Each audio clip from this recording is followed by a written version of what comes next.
आमच्याच घरात आम्हासनीच भीक मागायची येळ आल्या। एवढं दाताच्या कन्या करून इनवतोय तरी बी ऐकणं झाल्यात। उलट समजा हक्क त्या मस्तरडीच्या बोडक्यावर घालायलेत। सूरज याच्यावर काय तर तोडगा काढला पाहिजे। हे जर असंच चालू राहिलं तर उद्या खरंच दाराच्या बाहेर आशिरीतासारखं उभं राहून तुकडं मागायची येळ येणार आहे बघ। काय कळतंय काय तुला? काय? अरे आबा काय? हा उद्या हा आलो आलो आलो।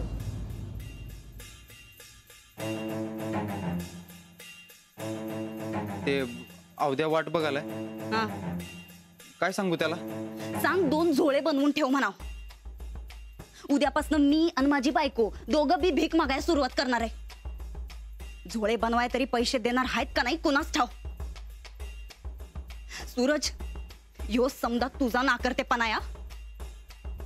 आज तुझ्यामुळे आमच्यावर हे भीक मागायची येळ आली आहे। अगं ते सगळं ठीक आहे पण करायचं काय ते सांग की।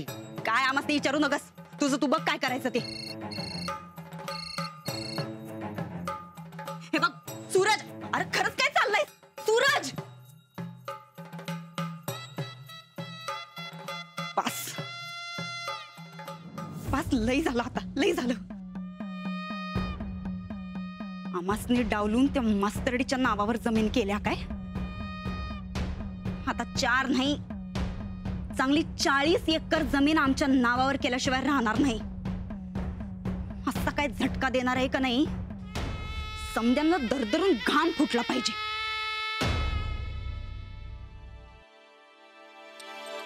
आलात? काय हो एवढा घाम कसा आला?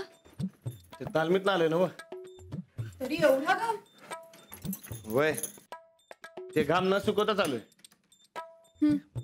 तालमीत गेलो पण काय लक्षच लागेना। सारखं डोसक्यात सूरजचा विचार। तुम्हाला काल किती वेळा मी म्हणाले होते की आता डोक्यातनं सगळे विचार काढून टाका म्हणून। अहो तेच करत होतो म्हणून तर तालमीत गेलतो ना व।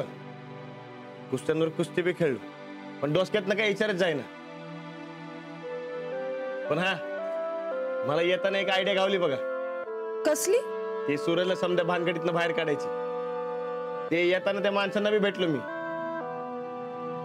सूरजच्या पैशाची सोय झाली बघा। कशी काय आणि कुठल्या माणसाला भेटलात? ते समजा काम झाल्यावर सांगतो। बरं बरं थांबा।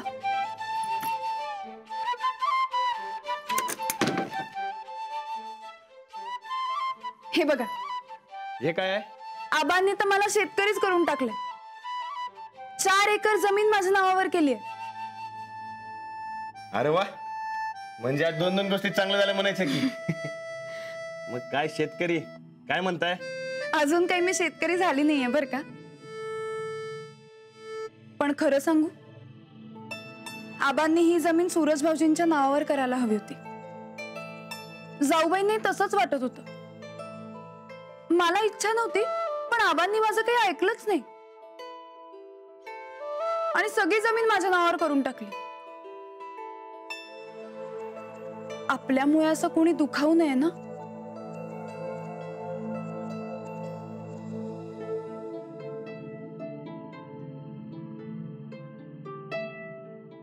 आबांनी जमीन तुमच्या नावावर केली त्याचं वहिनीसनी वाईट वाटलं नसणार। अहो त्या मनाच्या लई मोठी आहेत आणि सूरजला बी काय वाटलं नसणार। तसंच व्हावं। तसंच होणार आणि सूरजचा बी प्रश्न सोडवलाय की आता। हे मात्र खरंच खूप चांगलं केलं। आता कसं सगळं घर पुन्हा आनंदित होईल। होणारच। हो बरं मला सांगा तुमच्या जमिनीवर काय पिकवायचं आपण?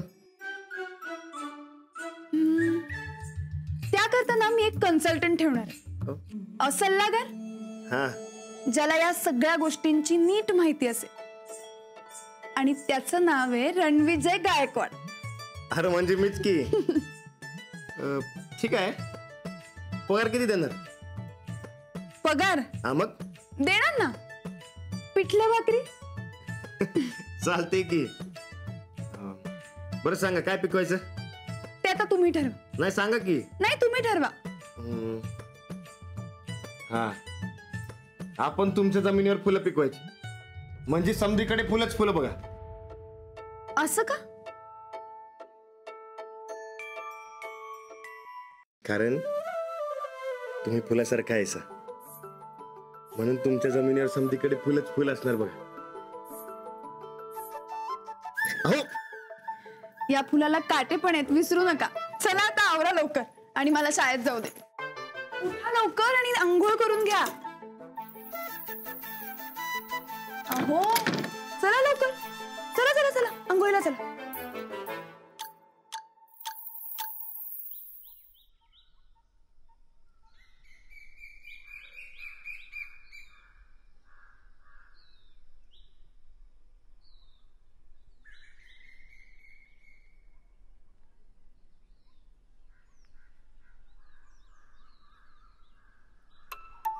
सनीदा, आज पायी पायीच वारी. गाडी कुठं आहे? आणली. आणली नाही का काढून घेतली? चावी घ्यायला गेलतो, वहिनी बसल्या होत्या समोर. बाहेरच्या बाहेर सटकलो. आईला कालच्या चोरी पहिले बोंबाबोंब झाल्या बघा. मारबीर पडला नाही ना रानादाचा? अहो द्या ती टोस कसं टकले माझं, त्याच्यात आणि भर घालू नकस. चेष्टा करायचा टाइम आहे का मर्दा? पैशासाठी हजारदा फोन येऊन गेले त्याच. अप्पूंच ठीक आहे हो, तेव्हा अण्णा म्हणतोय घरापर्यंत येणार. 420 हाफ मर्डर असल्या काय काय लई केस टाकणार म्हणतोय तो. डोसक्यावर पडलाय का तू? अरे हात तरी लावला काय मर्दा आपण? अहो हे तुम्हाला मला माहिती, पोलिसांनी काय माहिती? त्यांनाच एक प्रकरण कळाले मला.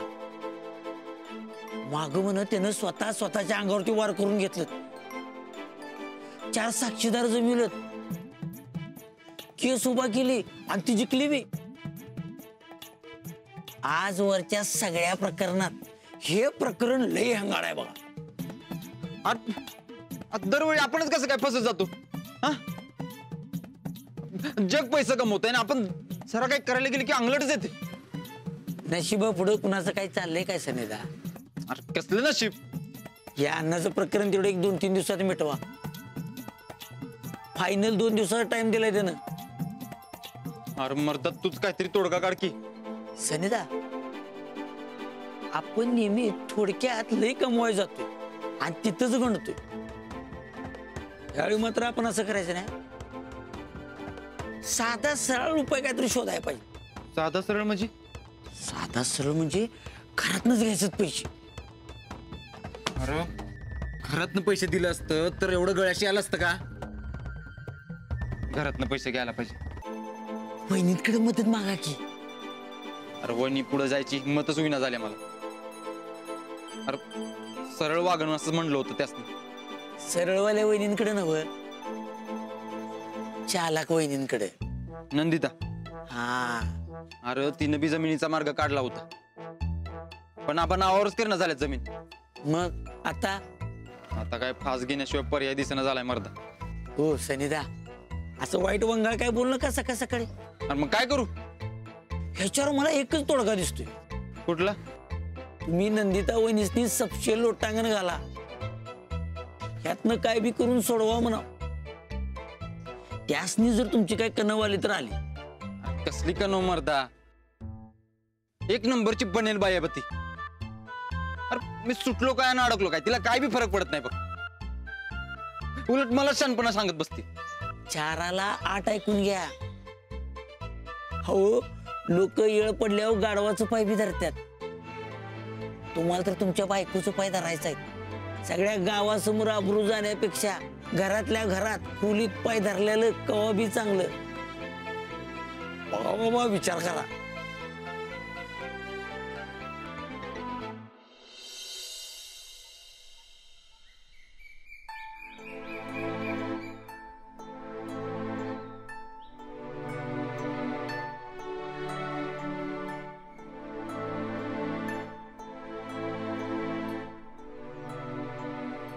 राणा, मला काही पटत नाही गड्या. अरे एवढी मोठी इस्टेट आहे तुझी आणि ट्रॅक्टर घाण ठेवून पैसा उभा करणार वे तू. बरं वाटते काय ते? अरे दुसरं काय बी इलाज नाही. आणि आबा सूरजला पैशाला नाहीच म्हणणार. दावी कशाला उगाच नाही त्या भानगडी करून ठेवतात कुणाच ठाऊक. आता अडकलाय तर सोडवायला पाहिजेच की. अरे पण तू कशाला त्यांच्यासाठी तपलीक मे?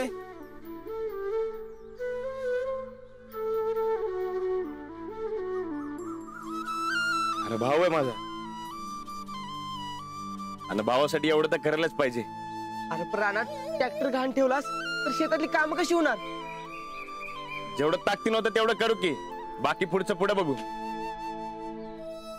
पण सूरजला सोडवणं महत्वाचं आहे. राणा आणि हे आबासनी कळाल तर? तू कोणाला सांगू नकस काय. आणि आपण ज्याच्याकडनं पैसे घेणार त्याला बी सांगू की तू गप्रा म्हणून. आणि आबा कधी शेतात आलं की सांगू काहीतरी कारण. आणि या सालची पिकं आली की घेऊ की सोडवून. हे बघ राणा, मला वाटते तू अजून एकदा विचार कर. मी समजा विचार केलाय बरकत.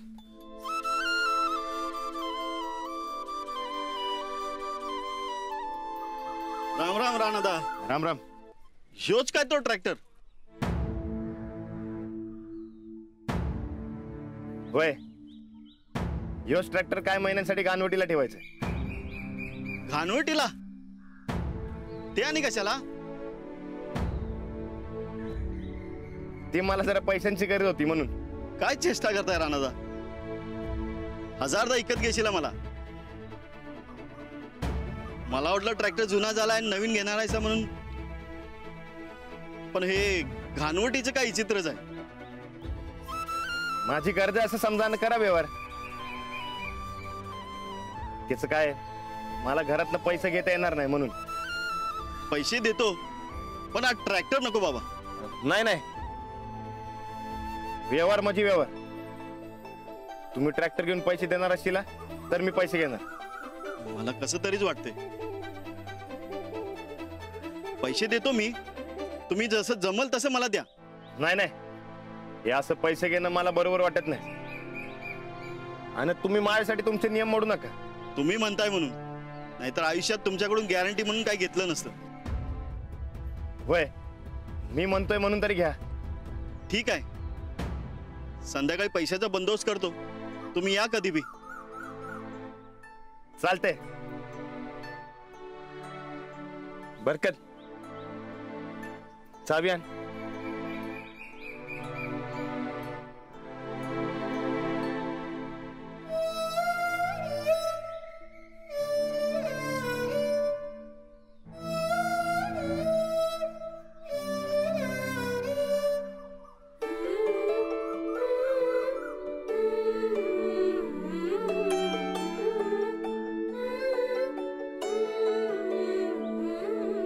हे घ्या.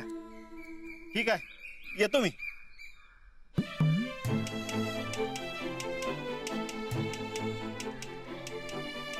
राणा, तू काही चांगलं केलं नाहीस गड्या. भावासाठी समजा करायला लागते.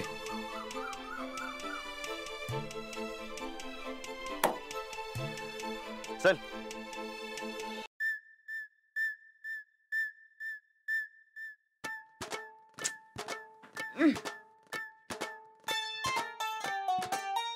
चंदी कुठं गेली कुणाच ठाव. नेमकं कामाच्या टायमाला कुठेतरी कडमडत असते.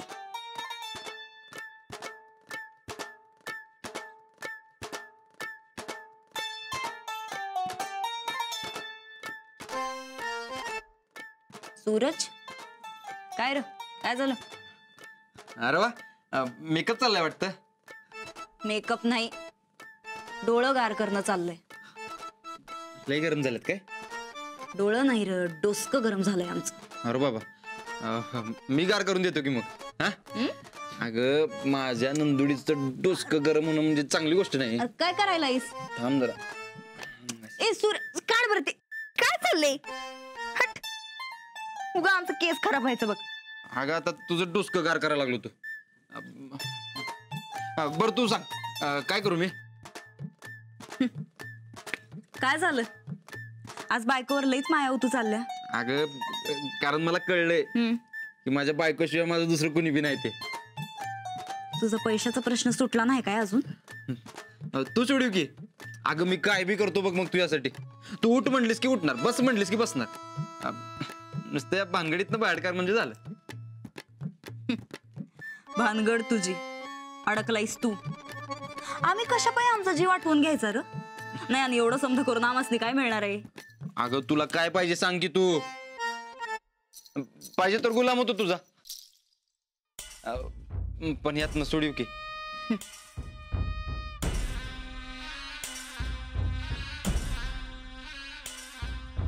ह्योच तो टाइम आहे. मास्तरडीच्या हातनं हिसकावून घ्यायचं तर आत्ताच टोला दिला पाहिजे. सोडवशील ना? ठीक आहे, तू आमचं कुंकू आहे म्हणून तुला सोडवायला तयार आहे आम्ही. पण तुला आम्ही सांगतो ते ऐकावं लागल आणि तसंच बोलावं लागल. बोलणार की. नुसतं आमच्या पुढं नाही, मग मामांजीं पुढं आणि राणा भाऊजीं पुढं बी बोलावं लागल. अगं बोलणार की. मग आता बोलण्याशिवाय काय पर्याय आहे काय? सांग काय बोलायचं सांग. तुझा हिस्सा माग. वाटण्या करा म्हणावं इस्टेटीच्या.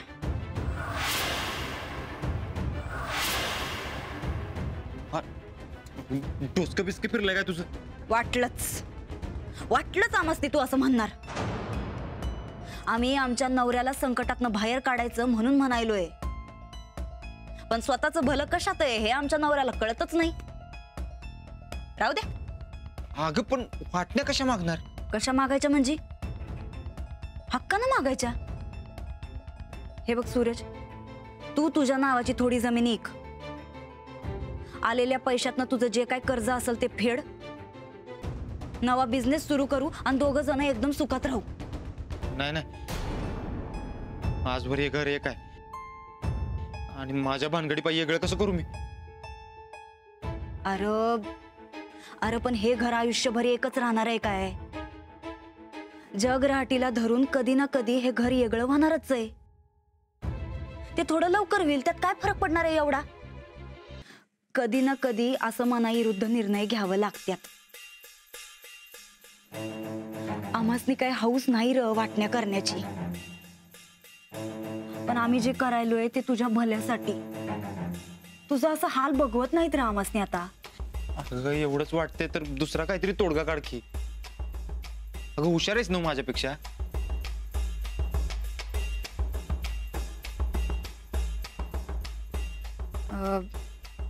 हा एक हाय. काय? हे बघ, आपण आपापल्या वाटण्या घेऊ, वेगळं होऊ. तुझी जी काही भानगड असेल ती पहिलं मिटव, परत एकत्र येऊ. म्हणजे घर बी वेगळं होणार नाही आणि तुझी झंझट बी मिटल. बोल काय म्हणतोस? अगं पण परत वाटण्या मागायचं आलंच की याच्यात. मला तेच नको आहे. मग मर. ज्याला जाऊन सडत बस म्हणजे कळल तुला. तुझी लाज जाईल ते जाईलच, पण या घराची लाज बी जाईल. पण निस्त्या वाटण्या जर केल्या तर घराची लाज घरातच राहील. आणि हे समद प्रकरण जर पोलिसात गेलं तर मामांजींच्या राजकीय कारकिर्दीचं काय होईल? तुझा राणादा, तुझी वहिनी यांचं काय होणार आहे नंतर? जरा नीट विचार कर या समद्याचा आणि मग सांग आम्हासनी काय ते.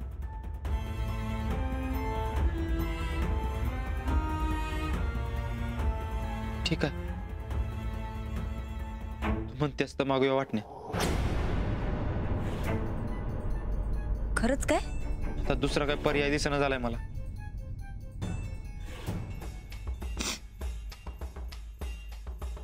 सूरज, या घराची वाटणी होणार यो विचार बी करवं बघा आम्हासनी तर. पण आमच्या नवऱ्यासाठी, आमच्या सौभाग्यासाठी काळजावर धोंडा ठेवून आम्ही हे पाऊल उचलायलोय बघ. आता आता तू बी असंच काळजावर धोंडा ठेव.